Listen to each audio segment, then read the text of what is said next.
Good evening, ladies and gentlemen, and welcome to yet another great episode of Bahrain Now, your source of local initiatives, happenings, talents, and trends. I'm your host, Bara Abdulla, here to walk you through our exciting lineup of segments and personalities from around Bahrain. So don't go away. We'll be right back.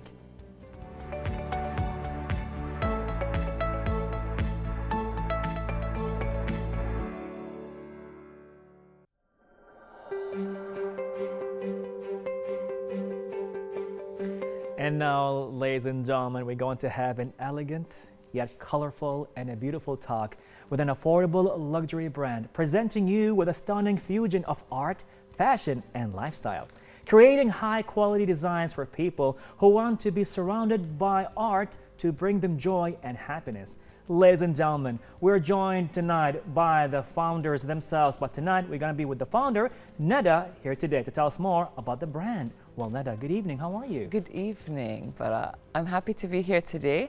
My co-founder, Noor, was supposed to join me. It's actually, we're two sisters. We started this project back in 2011. All right. We were very passionate about art and we wanted to share it with the world. Amazing. And we share it every day in our different ways, and it's a lot of fun, and we want to bring people happiness through art. I can definitely feel that through the way you're talking. The vibes we're getting right now, it's just beautiful. And Wonderful. the colors you chose, Thank you. Unbelievable. Thank you. You know what? There's a certain energy when it comes to color. Right. And I love to, I dress with how I feel. So I felt like red and beige today, and I know it just worked. And then a scarf, so it just does it. Love that. I love that. I've been told I have wardrobe malfunction, so I need to work on that. Maybe you should help. come to me, Please. and I'll add a pocket square here, and I'll Please, make a few recommendations. If you've been noticing my interviews, it's been the same colors: gray, white, black. What? See, funny enough, we actually. There's a show that's called Ahl Al Khair, which is the horse racetrack. So we did the styling for the presenter of the show. Of course, when it's a woman, we have so many options and opinions. But also, men's fashion can be very creative and fun, and there are a lot of opportunities that can be explored. Let's put it that way. I'm willing to volunteer. I'd love to have you one day. Please. For the next few episodes and interviews, I'm going to say sponsored by Neda. We'll go with that, definitely. So tell us about your brand. So Neda is a brand that we started back in 2011. My background is oil and gas, and I know mechanical construction and industry, all of those I know. And people tell me you don't look like that. But one day I decided I wanted a different hobby, and art was it. I wanted to express myself through color. Then I was exposed to a world of art that was so abundant and beautiful and exceptional that I wanted to share it with the world. And that was the first. There were a lot of seeds. I would use the word seeds because when you start a business, it's not a single unique, it's not a single idea. It's a lot of, it's a lot of files that come from different places, and then you have that light bulb moment that comes to you. And there were so many things that came together and helped us form our idea in Neda. And today it's been 10 years. Amazing. I'm so proud of what we accomplished so far. I'm doing this statistics research because I'm giving a talk next week about e-commerce. Because our business, there's a big part, a big aspect of our of Neda that's an e-commerce store. So it's nedaonline.com. And I'm talking about how we started with 20 products, and so far we've made 1,500 plus products for retail. That's, in addition to other products we have when we do special projects for clients who ask us to create products for them. Amazing. Which is also a lot of fun, by the way. I'm sure it is. The creation process is like, like we have a new baby in the office, the same excitement. And, our office is full of, we have a lot of girls. We're a female-dominated, beautiful world. Place. Indeed, it is a beautiful world. And the minute we have something new, everybody is screaming and excited, and we're so happy. It used to be me and my sister, and now everybody becomes, like we can't. I don't know, maybe we need to shoot that and put it on social media the minute we open our scarves, but then we're just so focused to see those new products. But there are special moments when we, you know, when something new comes out. Wow, I'm just listening to you right now, and I can just visualize the office and everybody and all that painting. The office is beautiful, actually. I can only imagine. Beautiful. It's beautiful. It's a space that I'm even considering to create an art gallery space, and because we actually have an art gallery which we need to just tweak a little bit in it and you know, open it for the public. But you know, I think the key and the most important thing with us is that we understood our purpose very, very, very well. And that is very important, yeah. You know, I started to say that Neda was created to give people happiness through art. Amazing. That's our number one purpose. Our number two purpose, and I wish I had some boxes with me, we like to create fantastic gifting experiences. Okay. And because we put our products into these beautiful boxes, and there's a whole unveiling ceremony or unboxing ceremony. Yes, it's an unboxing ceremony. I'm I'd like sure to call it YouTubers will love everything you do. You know what? We get a lot of compliments, and people think of us.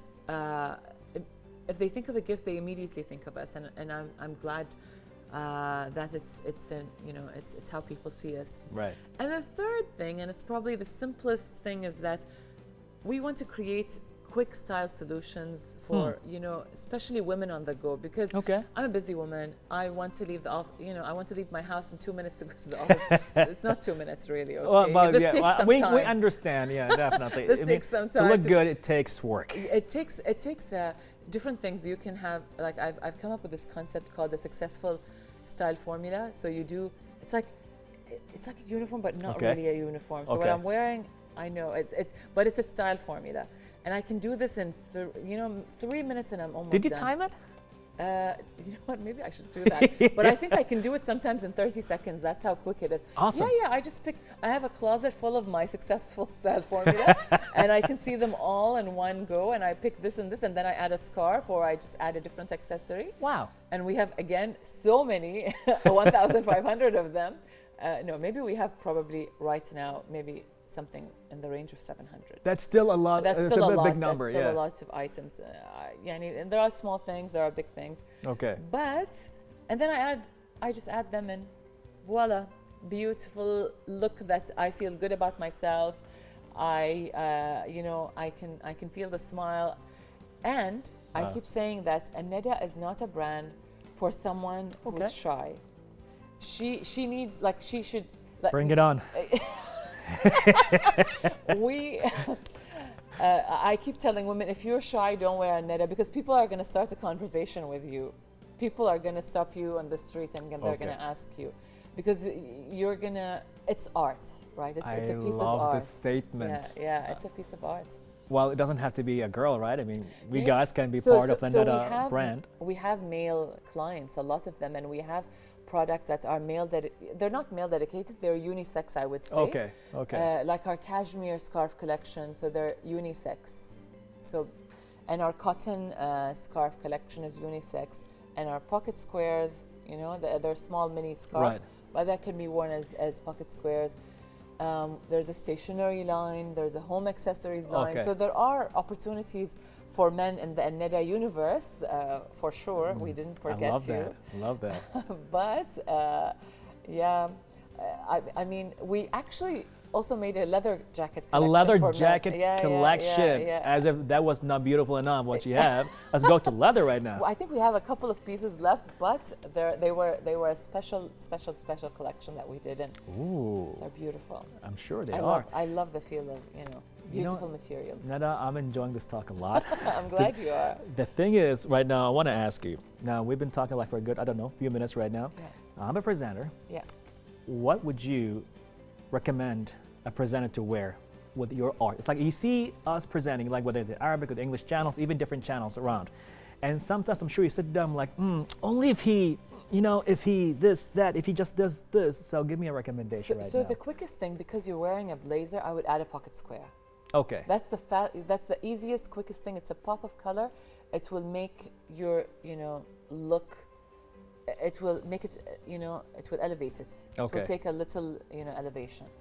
I would also work with, and this is a very interesting concept, okay, like a color analyst. Color analyst. Oh yeah, this is another world. Do we have somebody? This is another. Yes, we have somebody. We have several. Buddies. I mean, Really? I have two friends, two of my very close friends, one in Bahrain and one in the UAE, who can actually understand about color analysis, and especially when you dress, because wearing the right colors for you can make you look right. So the right shade of red, because the right shade of, some people, they should not wear black. Navy is their black, or brown is their black. So it's color is also a very important aspect when you dress, and material. So these are, but I would say the most important thing is whoever is dressed, they just need to be comfortable in what they're wearing, and they need to feel good about themselves. That's really important. So you wouldn't change or transform the philosophy of the dressing, up, unless you're a little, you need to be comfortable, and it's an experimentation process. Okay. You know what? I think you need to book me a session next week. I would. I don't mind. Pass by. It's like, okay, let's go. No, I do a lot of styling. I do a lot of styling for some of my clients, and I make these little recommendations. But these are a few things that I think could make a big impact. Amazing. That is beautiful. So, the past is beautiful. The present is even more glamorous. And what about the future? Oh, the future I want to hear about the future. The future is going to be awesome. Yeah? Of course. I mean, we always have these plans for new projects, new artworks. We're planning a new collection. So we're always on the, we're always creating. We're always in the process of creating. And we've done several, I would say, special projects for some clients. Like, for example, at Salam Bank, we just launched a special collection for them. Wow. For their staff. Yeah. For their gifts. And they even were selling some of the items for charity. It's a beautiful collection that we did, for them, and I'm really happy. And there are a few that are coming on the way. Some nice collaborations that I'm excited about, but I can't talk about them until they happen. Teaser, yeah. Until they happen, but they're very exciting, and I'm glad that brands in Bahrain and outside of Bahrain are recognizing how Neda can really contribute in a very nice artistic way and show beauty through art, and I'm very proud of that. I mean, it shows in your voice. Thank you. It shows in your personality. The vibes are just phenomenal. Thank you. Any last words to your viewers? I'm so happy that I came here and talked today. Please visit our social media. All our online existence is called Neda Online. It's ANNADA Online, one word. And give us your feedbacks. Check artworks. Submit artworks. We can take artwork from, new good artists. Just connect with us. Definitely. Thank you. Well, this has been a colorful, great pleasure having you here on Bahrain Now. Definitely. And we can't wait to pay you a visit. For sure. Definitely. Thanks a lot. Thank you. Well, ladies and gentlemen, that was Neda taking us to the wonderland of the beautiful place that she had and created with her amazing team. All that took place right here on Bahrain Now.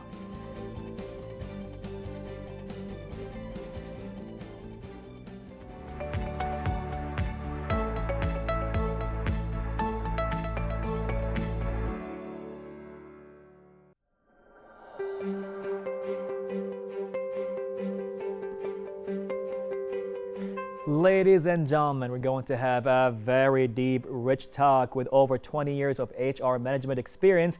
Manaf El-Mhandis is an HR specialist who is with us here today to talk more about his knowledge and experience in the field. Manaf, good evening. How are you? I'm great.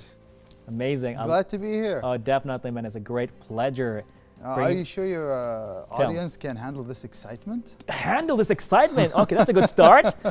I mean, I know I kinda can handle it, knowing you for years now. Yeah. We have a stigma over Definitely, here. We have a definitely. stigma But over man, here. you've been doing it for over 20 years. I have. It's crazy. And I think it's very important and exciting. Well, once you get into it, Right. no one wants to be in HR. Yeah, nobody wants. I want to grow up and be in HR.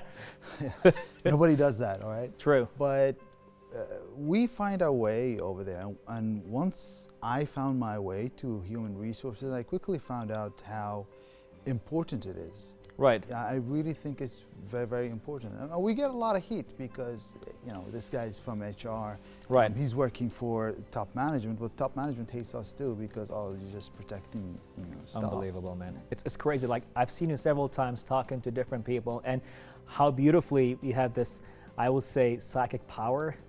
You go, first of all, into the psyche of a person. You understand, you analyze the person in front of you, and all of a sudden, that's it. You know where to put him, what to say to him, and all of that. You do have this amazing power of consulting people. But what really got you into HR?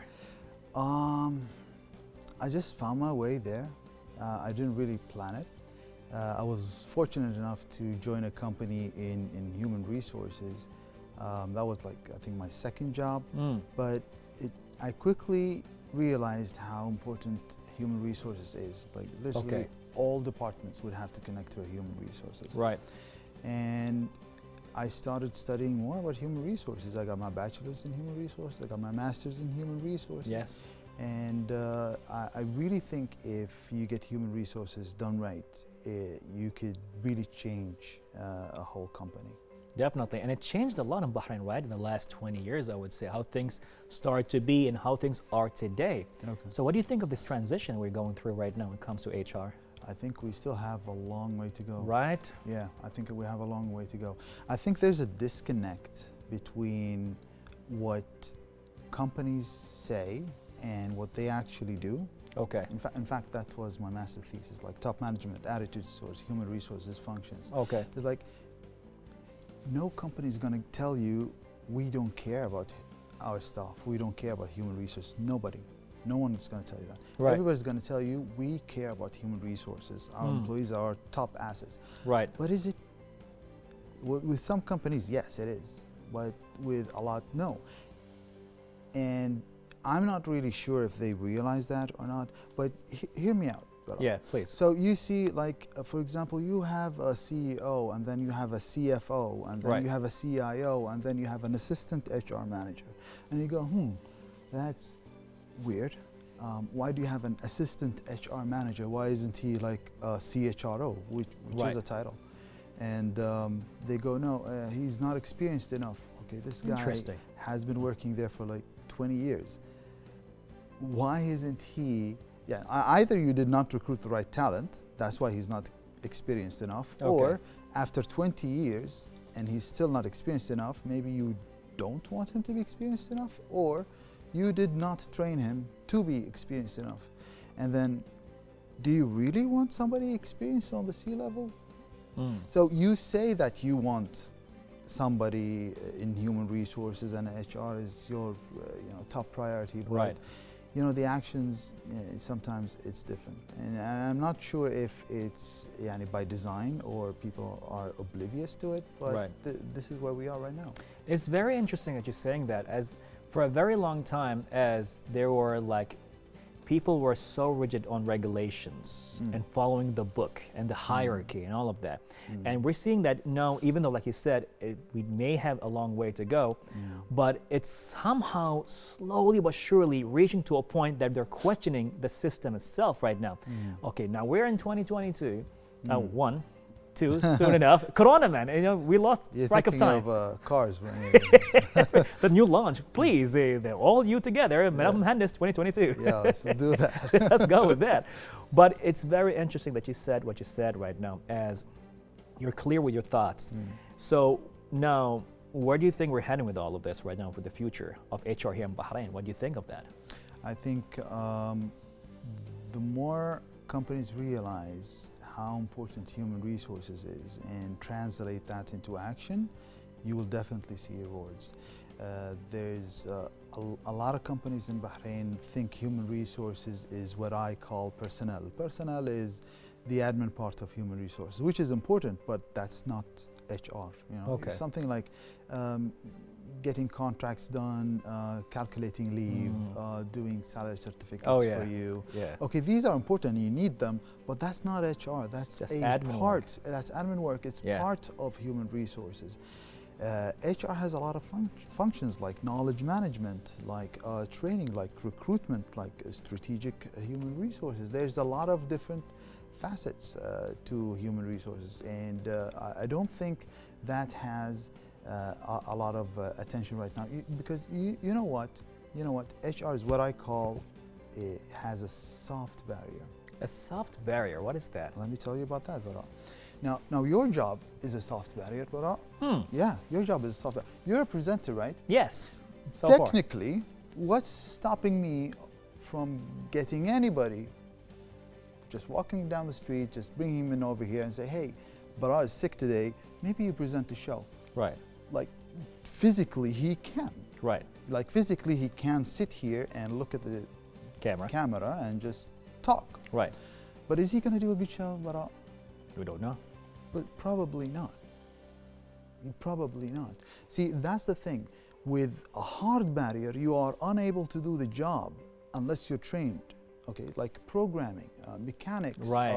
like medical. Right. Okay, so if you didn't study medicine, you cannot operate. There's no Like, way. Yeah. Done. If you didn't study this programming language, you cannot program a code. You cannot.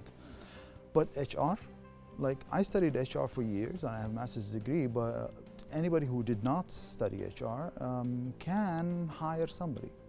Like Soft they can barrier. fire somebody, they can pay them a salary, and then people get confused because they equate their ability to do it with Right. their ability to do it right.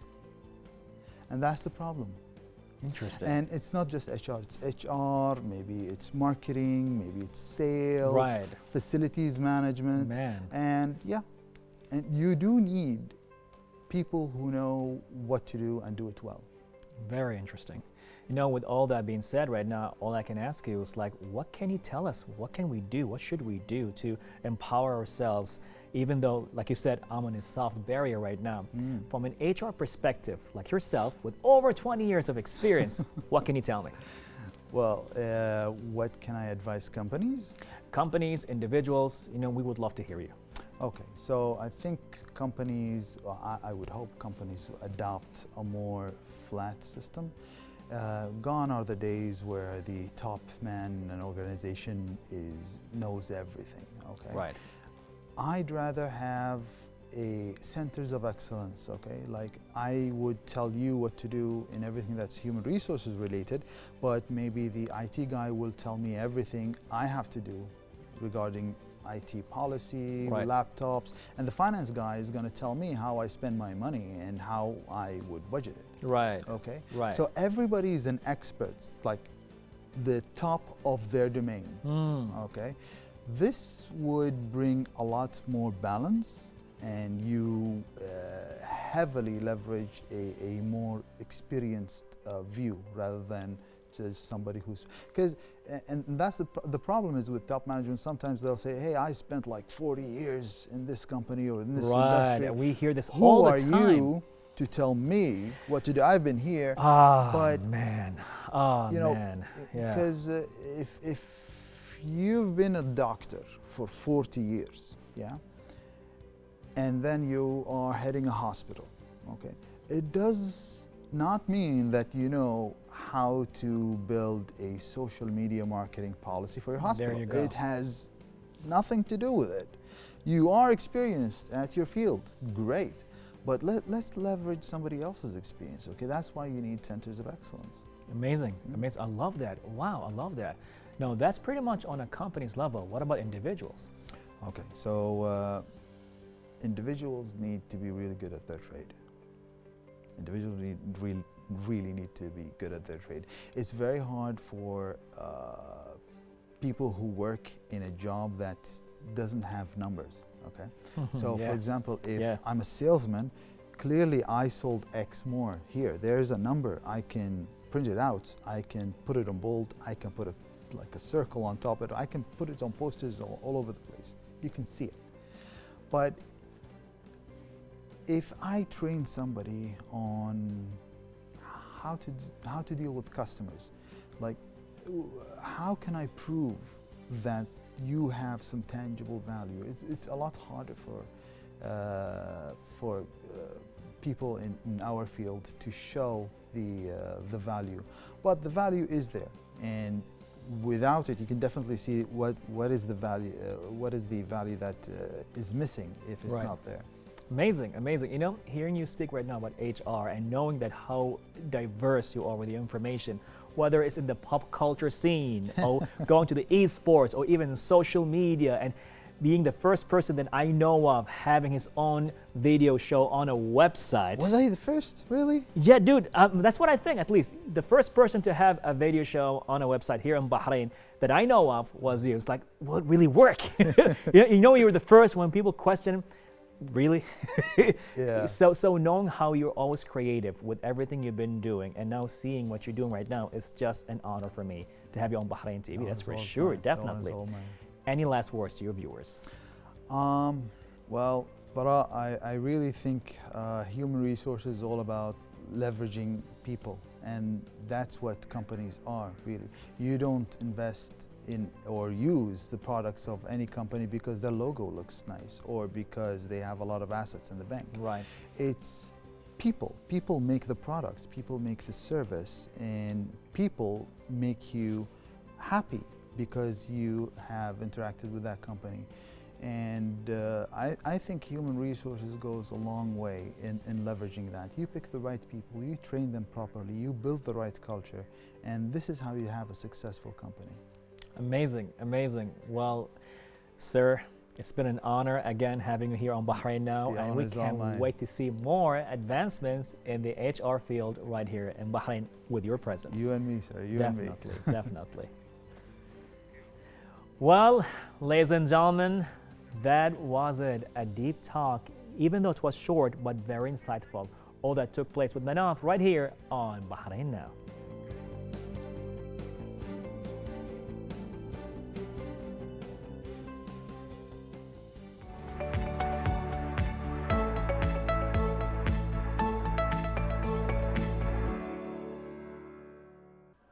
Well, ladies and gentlemen, we have reached to the finish line.